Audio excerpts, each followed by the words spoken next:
धर्मराज गुर्जर हैं, कह रहे हैं साधु जी सीताराम मैं पूछना चाहता हूँ कि पापी और धर्मी में क्या अंतर है? पापी और धर्मी में क्या अंतर? पापी और पुण्यात्मा में क्या अंतर है?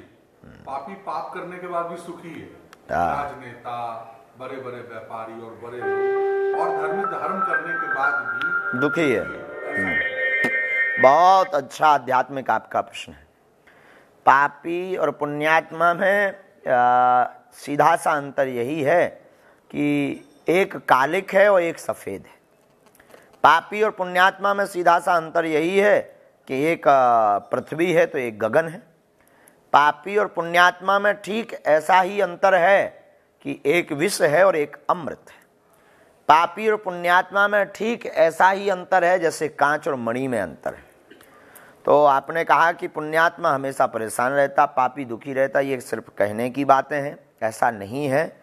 और अगर पापी व्यक्ति प्रसन्न रहता है तो उसके पीछे कारण है उसके द्वारा पूर्व में किए हुए अच्छे कर्म। उसकी लाइफ में जब वो पाप करना शुरू करता है तो वो सभी कर्म उसके ज़िंदगी में ट्रांसफ़र कर दिए जाते, उसका कुछ भी अहत नहीं होता। व्यक्ति सोचता है कि जो है हमारा तो कोई अहत नहीं हुआ और देखो हम तो बड़े अच्छे से जी रहे हैं और भगवान नाम की कोई चीज़ नहीं होती है, तो वो पाप करते ही चला जाता है ऐसा व्यक्ति। और धीरे धीरे जब उसके पुण्य क्षीण हो जाते हैं, सभी धर्म उसका क्षीण हो जाता है, फिर वो व्यक्ति जो है उसकी दुर्गति हो जाती, विनाश हो जाता है। और पुण्यात्मा जब पुण्य करता है तो जो है ऐसा व्यक्ति जब पुण्य करता है तो पुण्यात्मा के जीवन में जितने पूर्व के पाप हैं उन सबको भेज दिया जाता है।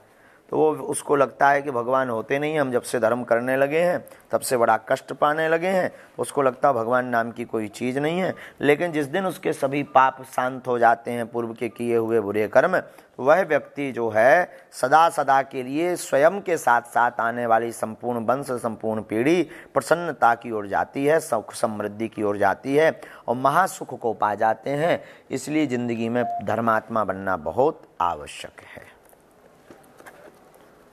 अब शायद आप हमारे प्रश्न से संतुष्ट, उत्तर से संतुष्ट हो गए होंगे। बहुत सारे लोग कह रहे हैं गुरुदेव हम लोग फोन लगा रहे हैं, फोन इतना एंगेज हो गया है। अब फोन पे इतना लोड होगा कि फोन ओवरलोड होगा और उन्हें अपने प्राण ठोक दे। हमने जो कहा वो कि आते आते निकाल रहे बाहर। गुरुदेव ये सौरभ यादव है, ये कह रहे हैं गुरुजी क्या हम केवल अपने इष्ट से ही अपनी मनोकामना मांग सकते हैं या किसी अन्य देवताओं से भी अपनी मनोकामना मांग सकते हैं? अब देखो भाई, जिससे तुम्हारी जान पहचान हो उसी से मांगनी चाहिए। अब तुम बम्बई में जा कर के अपरिचित व्यक्ति से तुम कहो कि भाई हमको 20 लाख रुपया उधार दीजिए, वो तुमको कहाँ से दे देगा? तो जिससे परिचय हो उसी से जो है अपनी मनोकामना मांगनी चाहिए। और अगर इष्ट समर्थ है तो फिर जो है मांगने की क्या हो सकता है, इष्ट स्वयं समझेगा किसको देना कब है। तो ये मांगने का विषय नहीं है। यार भाई साहब जी देखो जी, भाई साहब मौन हो गए।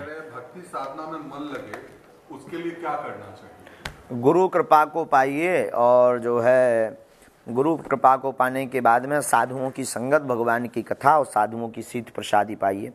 शीत प्रसादी पाने से आप जो है गुरु कृपा से भगवान की भक्ति में मन लगने लगेगा।